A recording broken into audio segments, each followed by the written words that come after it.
وبرکاتہ۔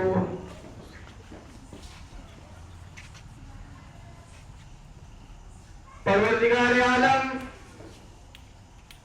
جس کے جیسی شان کسی کی ہو نہیں سکتی، جو شان خدا تعالیٰ کی ہے اس جیسی شان کسی اور کی ہو نہیں سکتی، جو مقام خدا تعالیٰ کا ہے ویسا مقام کسی کا ہو نہیں سکتا، جو شان اللہ تبارک و تعالیٰ رکھتا ہے ویسی شان کوئی اور رکھ نہیں سکتا۔ وہ خدا تعالیٰ رزق کا دینے والا ہے، کوئی اس پر قادر ہو نہیں سکتا۔ اللہ تبارک و تعالیٰ موت اور حیات کا دینے والا ہے، کوئی اس پر قادر ہو نہیں سکتا۔ جو شان خدا تعالیٰ کی ہے ویسی شان کسی اور کی ہو نہیں سکتی، جو شان اور جو قدرت جو جلال رب ذوالجلال کا ہے ویسا جلال کسی اور کا ہو نہیں سکتا۔ اسی کے تعلق سے میرے آقا میرا سید محمد جان پوری مہدی موعود علیہ السلام نے ارشاد فرمایا، در فضل و کنی جیوے جیوے جیوے، در عدل و کنی موے موے موے۔ اگر وہ رب ذوالجلال اگر ایک گیہوں کے دانے کے برابر اگر فضل کرے تو جیو جیو جیو، اگر وہ رب ذوالجلال اگر رائی کے اگر بال سے باریک اگر انصاف پر آ جائے تو مرو مرو مرو۔ وہ شان خدا تعالیٰ کی ہے، جس نے اس کو دیکھا رب ذوالجلال کو جس نے دیکھا ان لوگوں نے پکار اٹھا، جیتے تارے جیتے تارے رین کے اتنے تہبی ہو جا، دھڑکن جن سرسولی تو ہی ناتولی ہو جا۔ جتنے آسمان میں تارے ہیں اتنے میرے دشمن ہو جائے، میرے دھڑ کو سولی پر لٹکا دیا جائے اور میرے سر کو شہد کے احسار پر پھینک دیا جائے، اور میری آقا میرے مولا کو دیکھنے کے ہی تجلیات کو میں پاؤں گا۔ اگر مجھ کو کئی تکلیفیں دی جائیں گی تو مجھے خدا تعالیٰ کو ہی دیکھنے کا مقصد رہے گا، خدا تعالیٰ کو ہی یاد کرنے کا مقصد رہے گا۔ جو شان محمد رسول اللہ صلی اللہ علیہ وسلم کی ہے، جو تمام انبیاءوں کے سردار ہے، اللہ تبارک و تعالیٰ وہ محمد رسول اللہ صلی اللہ علیہ وسلم کے صدقے اس کائنات کو وجود میں لایا۔ وہ محمد رسول اللہ صلی اللہ علیہ وسلم کے صدقے سے خلافت کا مقصد اس دنیا میں آیا۔ وہ محمد رسول اللہ صلی اللہ علیہ وسلم کے صدقے سے اس امت کو اشرف المخلوقات کا خطاب دیا گیا۔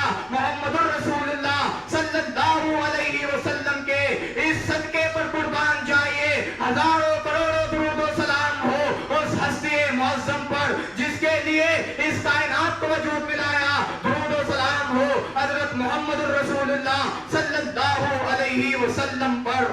اور محمد رسول اللہ صلی اللہ علیہ وسلم نے اللہ کے قانون کو جو یہاں پر بشریت محمدی صلی اللہ علیہ وسلم کے نام سے یاد کیا گیا، اس کو اسی بیان اس طرح سے بیان کیا گیا۔ 1450 سال سے کسی نے اس طرح سے شریعت کے لحاظ کو اس کی عظمت کو نہیں بتایا جس طرح سے میرے آقا و مولا حضرت میرا سید محمد جان پوری مہدی موعود علیہ السلام نے فرمایا، مہدی موعود علیہ السلام نے فرمایا، شریعت بعد از فنائے بشریت، جب تک بشریت فنا ہوتی ہے اس کے بعد شریعت کا مقام معلوم ہوتا ہے، اس کے بعد شریعت کے تقاضے کو معلوم کیا جاتا ہے۔ جب تک ہمارے اندر وہ کھانے کی جو ہمارے اندر اس کی جو زبان پر لذت ہے جب تک وہ نہیں مٹتی، ہمارے چلنے کا اسٹائل نہیں بدلتا، ہمارے کپڑے پہننے کے سوار اور سنگار نہیں بدلتے، جب تک ہم شریعت کے فلاحیت تک نہیں پہنچ سکتے۔ درود و سلام ہو ہستی معظم پر جس نے ایسی شریعت کو بیان کیا، جس نے ایسے تقاضے کو بتایا جو 1400 سال سے کسی نے نہیں بتایا۔ درود و سلام ہو اس ہستی معظم پر جس کو خلیفۃ اللہ امام الکائنات حضور میرا سید محمد جان پوری مہدی موعود علیہ السلام کے نام سے یاد کیا جاتا ہے۔ وہ حضور میرا سید محمد جان پوری مہدی موعود علیہ السلام اس دنیا میں آئے اور اس دنیا سے ظاہری طور پر پردہ فرمائے۔ حضرت میرا سید محمد جان پوری مہدی موعود علیہ السلام کی آج بہلیام ہم نے دی. مہدی موعود علیہ السلام کو اس دنیا سے پردہ فرما کر 530 سال ہو چکے ہیں.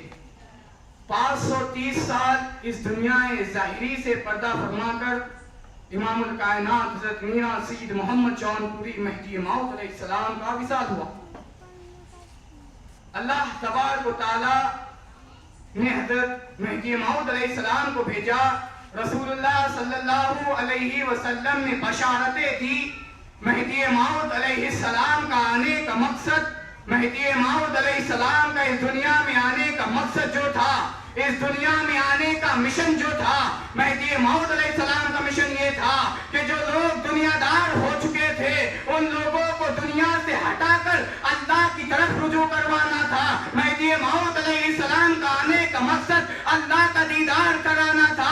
مہدی موعود علیہ السلام کا اس دنیا میں آنے کا مقصد صرف اور صرف یہی تھا کہ تاکہ لوگ دنیا کی گمراہی سے، دنیا کی طرف سے دور ہو کر خالص اللہ کی عبادت کے لیے، خالص اللہ تبارک و تعالیٰ کے دیدار کے لیے اپنی زندگی کو گزارے. میرے آقا و مولا حضرت میرا سید محمد جان پوری مہدی موعود علیہ السلام کے اس ذات پر قربان جائیے، اس ہستی پر قربان جائیے کہ جن کو دیکھنے سے، جن کے آنکھوں میں آنکھیں ملنے سے نظریں چار ہو کر فنائیت ہٹ جاتی تھی اور اللہ تبارک و تعالیٰ کے مقام بقا میں چلے جاتے تھے اور اللہ کا دیدار کر دیتے تھے. وہ مہدی موعود علیہ السلام کو دیکھ کر، مہدی موعود علیہ السلام کی صحبت میں رہ کر اس طرح سے اللہ کو دیکھا کہ سب سے آسان اگر کوئی عبادت تھی، سب سے آسان اگر کوئی عمل تھا تو اللہ کا دیدار تھا.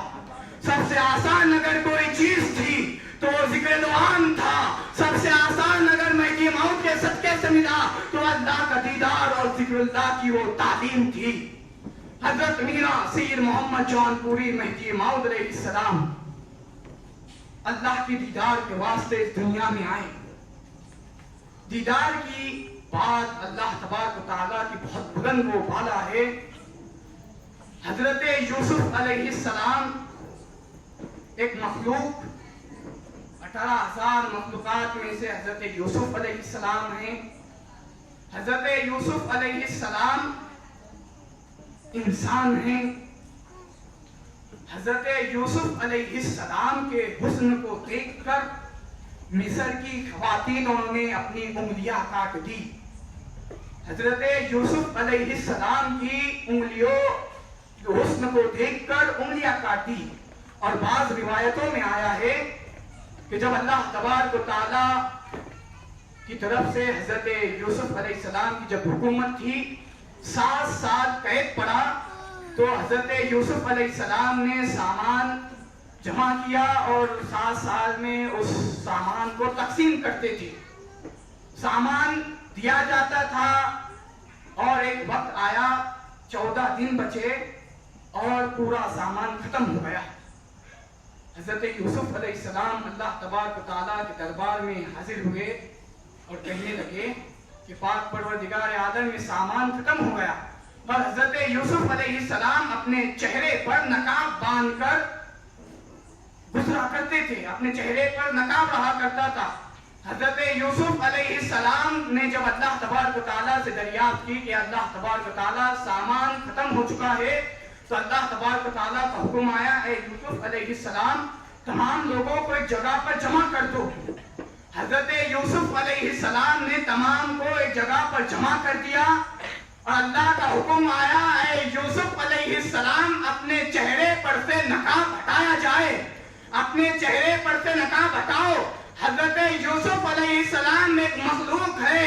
حضرت یوسف علیہ السلام نے جب اپنے چہرے پر سے نقاب ہٹایا، نقاب ہٹانے کے بعد حضرت یوسف علیہ السلام کو دیکھ کر 14 دن فقر و فاقے میں رہنے والے اور فاقے کی پیاس کو بھول گئے اور حضرت یوسف علیہ السلام کو دیکھ کر بھوک اور پیاس کو بھول گئے. تو یاد رکھیے اس رب ذوالجلال کی کیفیت کیسی ہوگی، اس رب ذوالجلال کا دیدار کیسا ہوگا. ایک مخلوق کو دیکھ کر، یوسف علیہ السلام کے حسن کو دیکھ کر، اور 14 دن کا فاقہ اس پر غالب نہیں ہوا. اس نے یوسف کو دیکھ کر وہ فقر و فاقے کا عالم اس بار نہیں آیا کہ وہ فقر و فاقے سے کہیں انتقال نہ ہو جائے اور فقر و فاقے سے کہیں کچھ نہ ہو جائے. یوسف علیہ السلام کو دیکھ کر وہ فقر و فاقے کے عالم کو بھول گئے. قربان جائیے مہدی موعود علیہ السلام کی ذات پر جس نے طلب دیدار خدا کو اس دنیا میں جائز فرمایا. اس کا انکار کفر است، اس کا انکار کفر ہے. بجائے مہدوی اگر اس کا بھی انکار کرے تو کفر. اس کو ماننا ہی در حقیقت مہدویت ہے، اس کو ماننا ہی مہدویت عین ہے، اس پر عمل میں اترنا ہی مہدویت عین ہے. اس پر اللہ کو چشم سر سے دیکھنا یا دل سے دیکھنا یا خواب میں دیکھنا یہی حقیقت دین ہے. مہدی موعود علیہ السلام نے طلب دیدار خدا کو اس دنیا میں فرمایا. دیکھیے اس کی مثال آپ کے سامنے رکھتا ہوں. مہدی موعود علیہ السلام نے دو لوگوں میں تقسیم کر دیا. ایک ہوتے ہیں طلب رکھنے والے، ایک ہوتے ہیں اللہ کو دیکھنے والے.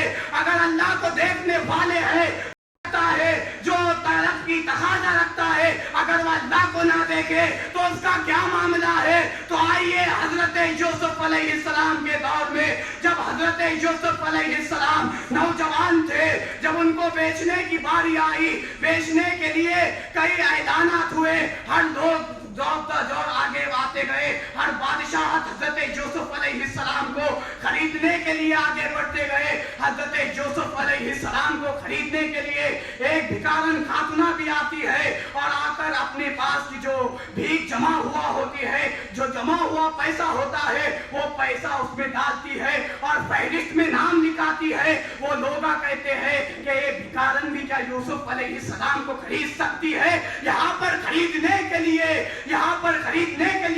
بی بی زلیخا آئی ہوئی ہے. بی بی زلیخا کی حکمرانی میں کیا آپ اس حضرت یوسف علیہ السلام کو خرید سکتے ہیں؟ تو اس بھکارن کے جواب کو سماعت کریے. وہ فرماتے ہیں، ان کے جواب کے تقاضے کو دیکھیے، ان کا جواب کیا عمدہ ہے. انہوں نے فرمایا کہ میں یوسف علیہ السلام کو خرید تو نہیں سکوں گی لیکن اس فہرست میں میرا نام آ جائے، اسی لیے میں اپنے نام کو اور فہرست میں تو رکھ دوں تاکہ حضرت یوسف علیہ السلام کو خریدنے کے لیے میرا بھی نام فہرست میں آ جائے.